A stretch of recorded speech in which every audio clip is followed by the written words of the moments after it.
Sabe o que o senhor tá falando? Nem me interessa, cara. Nem me interessa. Acende a luz dentro do carro, por favor. Documento e habilitação.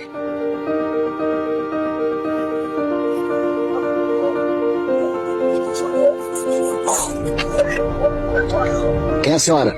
Minha mãe. Sua mãe? Foi pra onde? Festa pra Parataízes? Onde vocês estão vendo? Parataízes, nós porém fomos um tempo. Sei. Com esse pneu careca? Pouco careca, com certeza eu comprei esse carro. Você tá me chamando de mentiroso? Não, tá te chamando.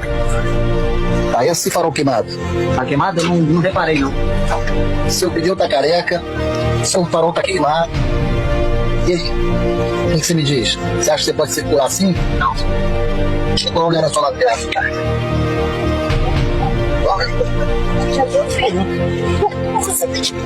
Não, vamos ver de onde que ele vai. Você não fala, você também não lembra. Não, não.